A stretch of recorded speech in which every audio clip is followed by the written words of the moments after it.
So in this episode, they start out having to go to some arms dealer auction thing to try and beat Vandal Savage at his own game, essentially. I would actually accept that entire premise as the plot for a whole episode, to be honest. Like, that in itself would be great, but I like what they've done in that it's kind of a consecutive, like, concentric circle of screw-ups. That seems to be going well. Like, they've got something resembling a plan going in. Unfortunately, things don't go quite so well, partially due to Stein, and there's a huge fight, which is great. I love when an episode starts right off with a huge fight scene. It kind of takes you back to the old Hercules Legendary Journeys days. But yeah, so that plan got screwed up. There was a nice cameo by Damien Dark, which was pretty great. And then things get even worse when they find out that during the battle, some of Ray Palmer's tech has fallen off of his atom suit.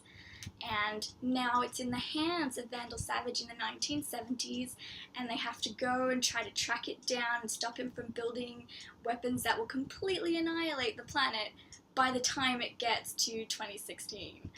So Stein, Jax, and Canary all go to try and infiltrate Stein's old college workroom to find his tracker for alpha particles, which will help them find the atom suit.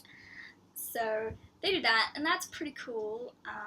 There are some great outfits. It's nice to see that Professor Stein still thinks he's all that. And eventually Stein kind of learns that he's a bit of a tool, which is a nice lesson. Jack's got to be a little bit snarky, which is great. One thing I don't understand about that part of the story is if he could build this alpha particle tracker in 1975, why can't he just rebuild one now? Is it just a matter of time? Would it take too long to find the parts and put it all together?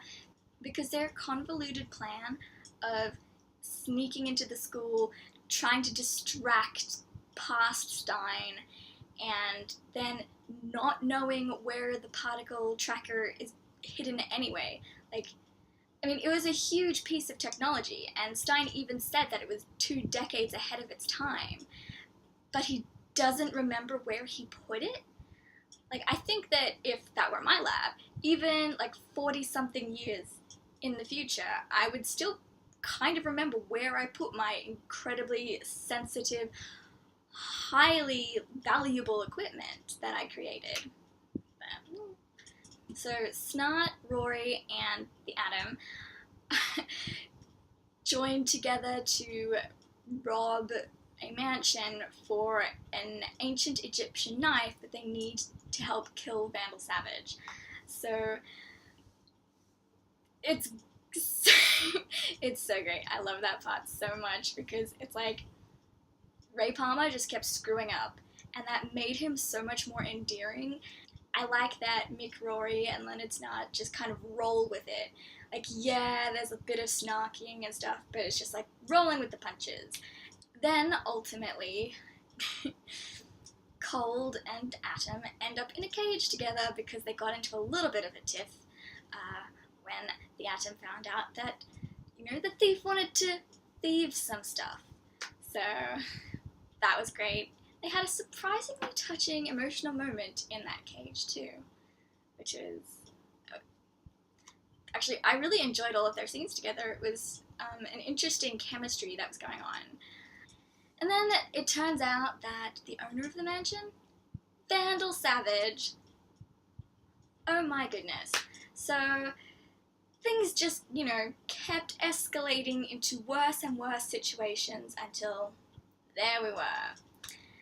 Luckily, Sarah has managed to break into the lab where Vandal Savage is trying to replicate the future tech, gets it back by kicking so much butt. She is so great. I love Sarah so much. And then everyone just joins in on this huge big fight at the end, which was really cool. I love the fight scenes that are in this show. Like, they go all out, and it's kind of like a tiny mini war going on because there's so many characters, and it's just brilliant. They use them all so well. It's so much fun to watch. Unfortunately, Carter died. Did not see it coming.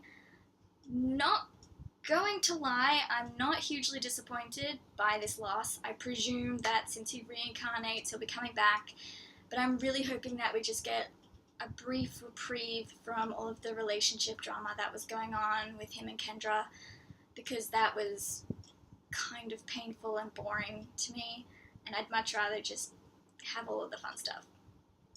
None of the boring relationship drama going on. But that's just me. Maybe you like them together, complaining a lot. That's your prerogative. Good for you. I support your right to like things that I don't like. That's just the way the world works. Overall, I loved this episode.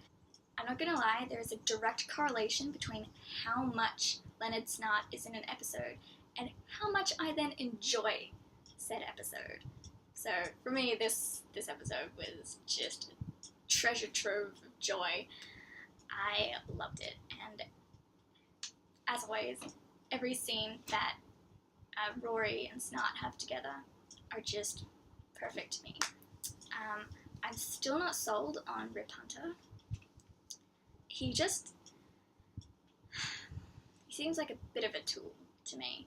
Like, yeah, he's assembled this team, and he lied to them, and then he still expected them to just be brilliant, even though he assembled them from people who are essentially not known for anything. They mean nothing in the grand scheme of things, and they've never worked together before, and they don't know what they're doing. They're just kind of all going out, doing their own thing, and he's barely coordinating them, and yet he feels like he has the right to then chew them out and make snarky and snide comments when they have failed. Like, what did you expect? You're the worst manager I've actually seen some terrible managers, but he is not a good one. He's not a good one. He needs to work on his management skills and his team leadership skills, because he just seems to be doing nothing at all. And I really feel like if you're going to lead a team, you need to actually lead them. And he's not. He's just kind of saying, well, I don't think this plan will work, or you go with you, and then sending them off. And not actually constructively doing anything, making any plans, really participating in any of the plans either. He just sits back, seems to do the bare minimum, which for him is mostly just touching stuff on a console or whatever and talking to Gideon. And then he just is douche when they come back having failed most of the time. I mean, yeah, like, he's had some sweet moments, like when he helped Professor Stein's previous self meet his future wife again.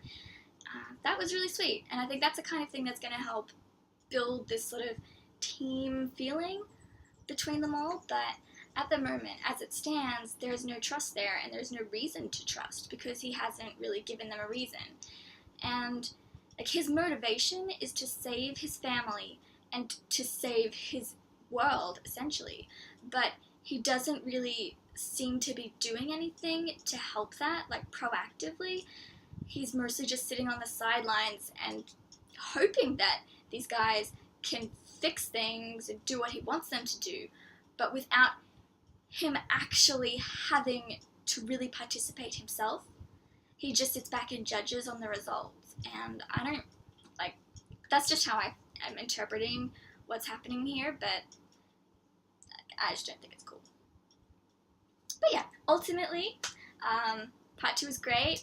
it didn't seem to really move the plot forward a whole heap, but I really actually enjoy filler episodes so much. But, I mean, so yeah, like, there's, like, minimal plot points. We've established that there's the knife that they need, and that it needs to be Kendra who kills him with the knife because it was hers. And that's significant. Like, her ownership of that knife is significant in Vandal Savage's eventual downfall. So, like, we know that, and Carter has died. So, like, and that loss of the team seemed to rally the troops a little bit too. So, hopefully things will work out. I hope we have more really fun episodes like this one, because it was a great time for me personally. Hopefully for everyone else as well.